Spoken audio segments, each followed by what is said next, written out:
Hello বন্ধুরা, good evening. Welcome back to my channel. বন্ধুরা, আজকে আমি চলে এসেছি একটা মালপোয়া রেসিপি নিয়ে। আজকে আমার রেসিপি হলো রসের মালপোয়া। সুজি আর ময়দা দিয়ে আমি রসের মালপোয়া তৈরি করব। তাহলে চলুন বন্ধুরা, রেসিপিটি শুরু করি। রসের মালপোয়া তৈরি করার জন্য আমি সবার প্রথমে একটা বড় সাইজের বাটিতে দিয়ে দিলাম 2 বাটি ময়দা। আর দিলাম সেম ওই বাটিরই 1 বাটি সুজি।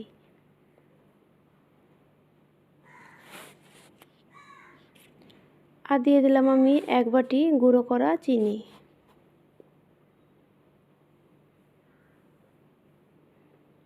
আর দিয়ে দিলাম 1 চামচ মৌরি।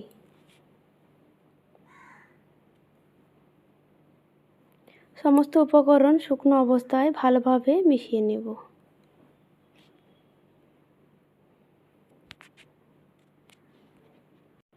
মিশিয়ে নেওয়ার পরে এবার আমি অল্প অল্প করে জল দিয়ে একটা ব্যাটার তৈরি করে নেব।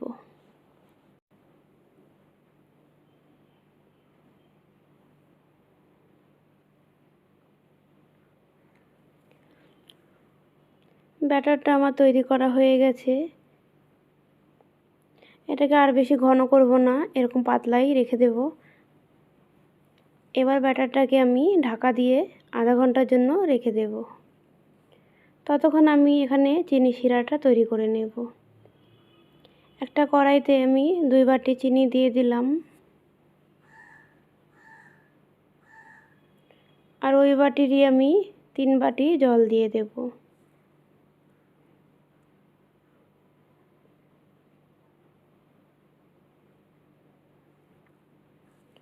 এবার খুব ভালোভাবে ফুটিয়ে নেব। আর এখানে আমি ফাটিয়ে 4টে এলাচ দিয়ে দিলাম।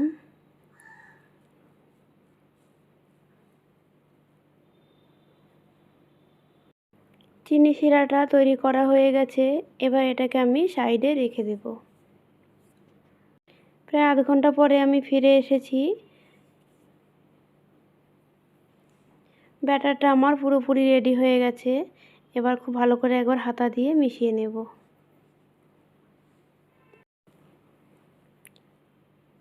এবার আমি গ্যাসে একটা কড়াই চাপিয়ে দিয়েছি। কড়াইটা গরম করে নিয়ে বেশ অনেকটা রিফাইন্ড তেল দিয়ে দিলাম।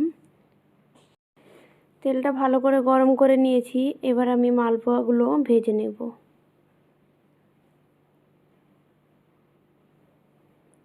প্রথমে আমি একটা মালপোয়া দিয়ে দিলাম। যেহেতু কড়াইটা আমার ছড়ানো না, তাই আমি একটা একটা করে মালপোয়াগুলোকে ভাজবো। আপনারা যদি ছড়ানো ফ্রাই প্যান নেন তাহলে 3-4টে একসাথে ভাজতে পারেন। মালপোয়াটা এবার আমি উল্টিয়ে দেব।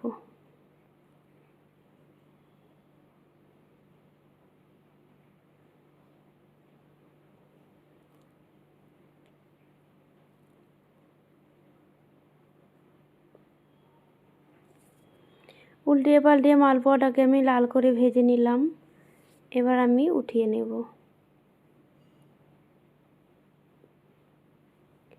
উঠিয়ে নিয়ে এই মালপোয়াটাকে আমি ঠান্ডা করব না, ডাইরেক্ট আমি চিনি শিরাতে দিয়ে দিলাম।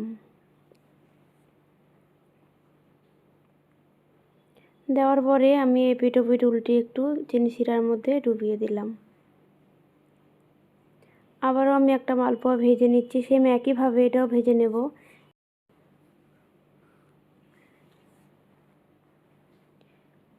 এই মালপোয়াটাও এক পিঠ হালকা ভাজা হয়েছে, আমি উল্টিয়ে দিয়েছি। এবার এই পিঠটাকে ভালো করে ভেজে নেব।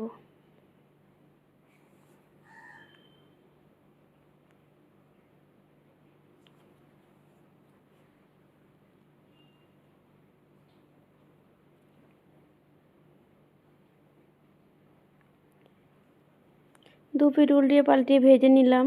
এবার আমি উঠিয়ে নিচ্ছি। উঠিয়ে নিয়ে এটাকেও চিনি শিরার মধ্যে দিয়ে দিলাম।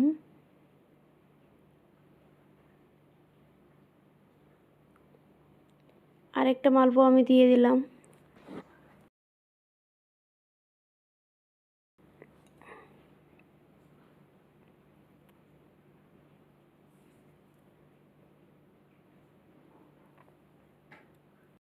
এই মালপোয়াটাও এক পিঠ হালকা ভাজা হয়ে গেছে, এবার আমি উল্টিয়ে দিলাম।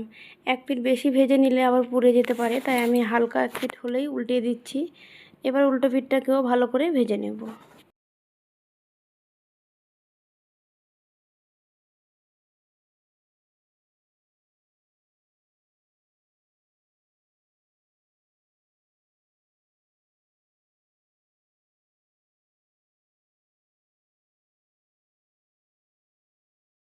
এই মালপোয়াটা আমি উল্টিয়ে পাল্টিয়ে ভালো করে ভেজে নিলাম, এবার উঠিয়ে নেব। তাহলে বন্ধুরা, আজকে ময়দা সুজি দিয়ে আমার মালপোয়া রেসিপিটি কেমন লাগলো আপনারা অবশ্যই কমেন্টে জানাবেন। আর চালের গুঁড়ো ছাড়াই খুব সহজেই বাড়িতে এটা বানিয়ে নিতে পারেন। তাহলে বন্ধুরা, আপনারাও ট্রাই করবেন, আশা করি আপনাদেরও ভালো লাগবে। আজকের জন্য এটুকুই, দেখা হচ্ছে নেক্সট ভিডিওয় অন্য একটা কোনো রেসিপির সাথে। ততক্ষণ আপনারা সকলে খুব ভালো থাকবেন, সুস্থ থাকবেন। আর পুরো রেসিপিটি দেখার জন্য আপনাদেরকে অনেক অনেক ধন্যবাদ।